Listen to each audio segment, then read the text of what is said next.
You know, what we've been doing with TNS Media is bringing together all the components of the marketing mix that we measure. So we're trying to make it easier. It's going to take a while because it's not all on one dashboard. Sometimes that's too overwhelming. We're trying to bring more and more assets together and become more of an arms dealer so we can not just sell directly to media companies, agencies, and advertisers, but also through channel partners like Omniture, like Miller Brown, like others. Do you think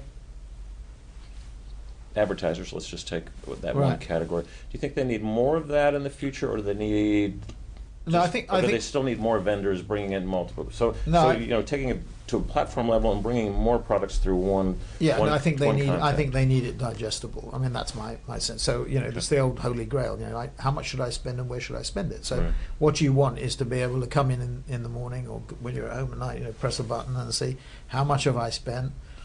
Where have I spent it? Should I do? Is there a marginal improvement if I shift, you know, X million from one medium to another, or if I cut, you know, the overall spend?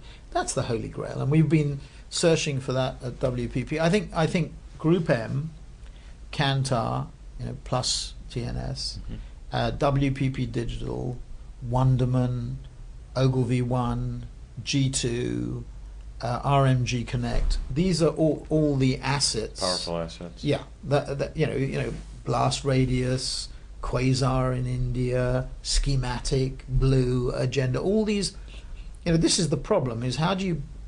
It comes back to one of your previous questions. How do you meld that together into a concrete whole?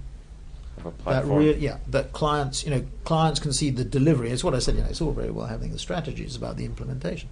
So clients can say, "Oh my God, you take dynamic logic, which is part of Millward Brown. You know, which in terms of internet measurement and absorbed now into Millward Brown, and they've done very, very well. But we haven't quite got to where we can do the media portfolio management, the media investment management as effectively as I think we should." Last question. We talked a lot about the conference today about kind of managing through the downturn, and I was trying to get people to think about, you know, take advantage of the trough. So when you come out, you're a much stronger brand when there is the next. I'm a big believer in the next recovery. It's a question of when and how much in the trajectory, and does it come back through tech or through other sectors? But just if you were to give the group kind of one last piece of advice about what's the best thing to take advantage of over the next year as you're I think it's what I tried to say in there, and so I think don't get put off the strategy. I mean, I do think that companies that, you know, I think founder companies are different. I mean, when I say founder controlled, I mean where they have control.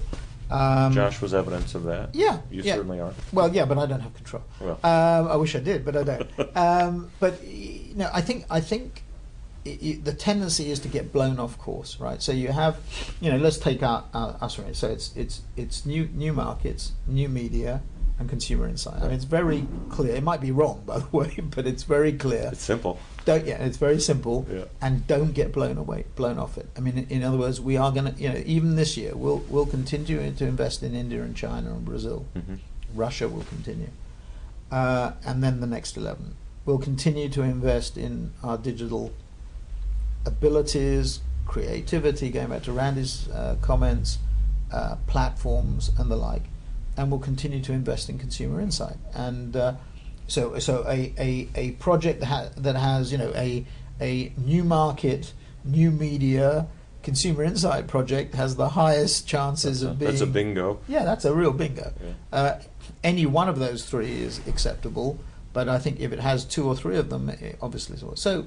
I think the biggest problem at the moment is people are being blown off course, and I think they're being blown off course for understandable reasons. I don't think in the long run they're the right reasons, because going back to what you said, and I think you agree with this, you know, those people who invest, those people invest in innovation, right? Big time. Other people are going to win, and you know, consumer insight is key for innovation.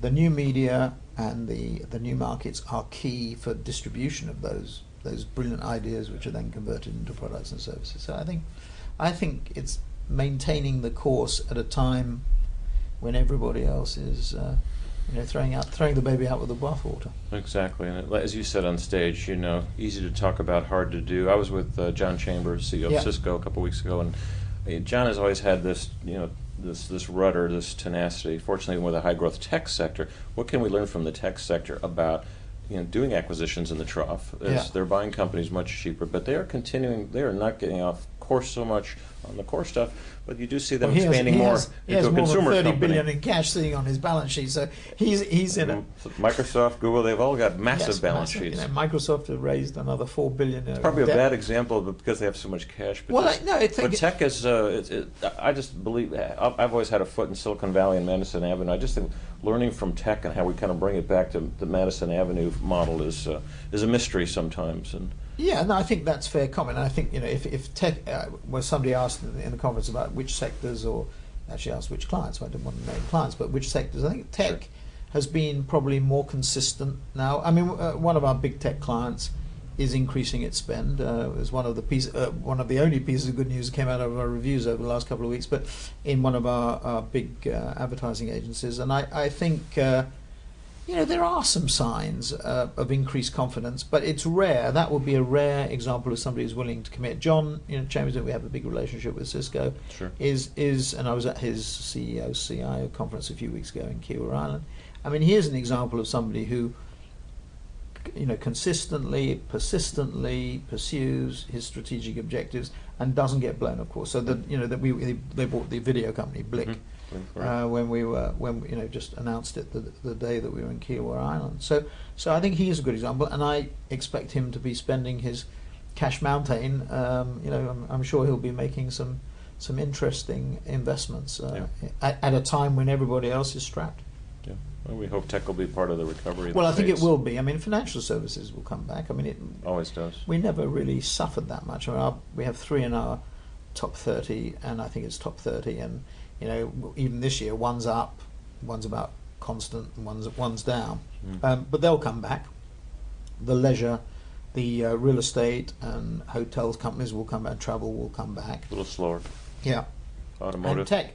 Automotive, well, somebody was saying to me in the Chrysler plan that's been filed by the government, by the oversight, they cut the ad budgets or the marketing budgets in half. I mean, the simple fact of the matter is that's great news for Ford and GM, because, or certainly for Ford, because they're careful, and quite rightfully they're careful, but it's all very well designing the great cars and trucks that you or I will buy, but then you've got to market them. Exactly. And so they have to put, now new media offers you the example to do it more cheaply, probably more effectively, but more targeted. You've got to do the whole thing. So I think that's interesting. So they will come back. It's only a question of time.